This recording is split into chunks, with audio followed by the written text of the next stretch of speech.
You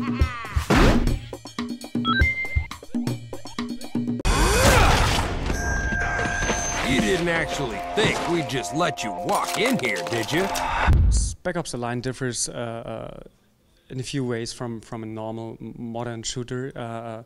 First of all, we do not celebrate or glorifying the war, or we do not make it especially not unpersonal, like you have it in drone pictures or something like that. So we try to also getting the same emotional impact on the player, like the guys 30 years ago went into the cinema and were seeing Platoon or Apocalypse Now. So getting out of the cinema, being shocked because they got something they didn't expect, and we start thinking about it. And that's the overall way we're going with Spec Ops: The Line. And so what we did was for the sequences, for the decision scenes, we were all the time looking for a certain emotional impact on the player. What could be shocking in this moment, and what we want to actually teach the player or show the player. No! What the hell? Hold your fire! Lower your weapon. I look stupid to you? No. That's why you're gonna point that pistol somewhere else. Lower your weapon. I'll lower mine. Not gonna happen. That's a hit! You shot him. Yeah, I did. There is a lot of motion capturing, of course, connected to these kill scenes, but there is different stuff in there. I've seen a scene where the main character is falling down a large building, and you obviously wouldn't find somebody to do that for you, right? Yeah, it was quite hard to find someone, and after 2 years we cancelled the search. No, actually, that was a sequence where we actually, being as an animator, pretty much happy to get something like that, because we do not have to motion capture those sequences, and you're actually starting from a completely different point of view. So you start to develop that sequence from a pretty much certain base, and then you have a pretty much lengthy development of that sequence. And what the animator does was he was editing a mood cut, so taking snippets from action movies, cutting them together to get a certain feeling to the sequence, to get some kind of an action flow. And once we agreed on that, we started with the animatic, and then we had a 3D animatic, which means we only have rough poses in there. We have a certain timing and pacing feeling to that sequence. And once everything was clarified and approved, we started with the final animation, which took about 2 months just for that sequence for one animator. Wow, and that is how long? Like a minute? 1.5. It was pretty fast. Yeah, that's true. There's a lot of sand in the game, and there's quite a few sequences where, as a player, you can hardly see anything aside from like blurrish kind of red stuff because you're in a sandstorm. Is that like hard for you as an animator to deal with that situation? It comes down to silhouettes then, and actually silhouettes is the base of animation.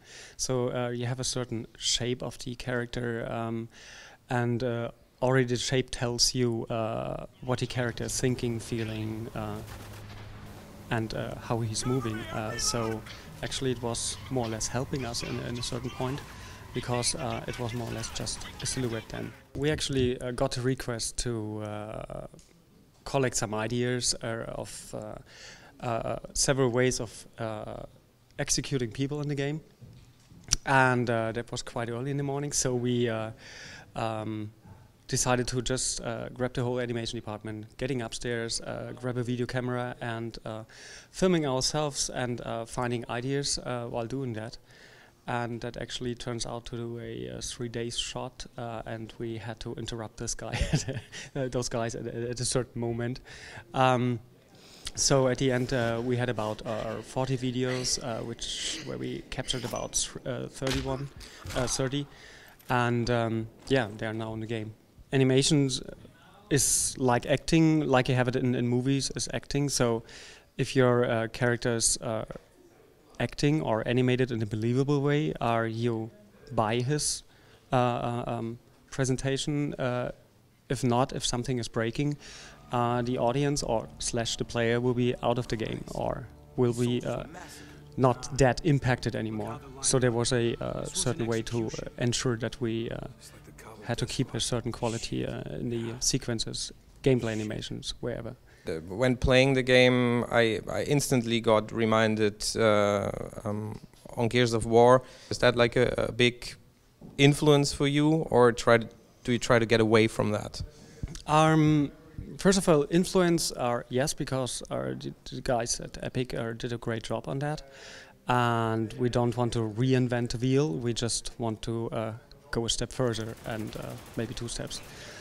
So there's a certain cover mechanic, there's a certain behaving in all shooters. The characters are running and sprinting and reloading.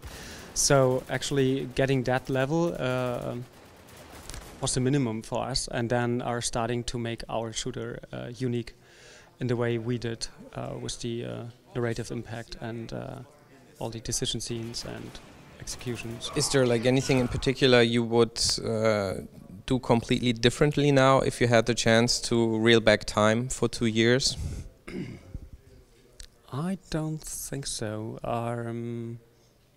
I don't think so. Maybe it comes down to certain sequences where we could spend a bit more time on some performance, but where we put some different weight onto certain shots. But actually, we are all pretty much happy about that, what we did. And actually, I don't want to step back because we right now want to see what the audience is thinking about it, and how they are going to start to discuss the story they survived in the game. They will, and how they take it over, because it would be really interesting for us. Did you play through the whole game by yourself by now, as you would do with any normal game, or is that not an option for you anymore because you just can't see anything in a normal game way because you did the game? Actually, it's halfway.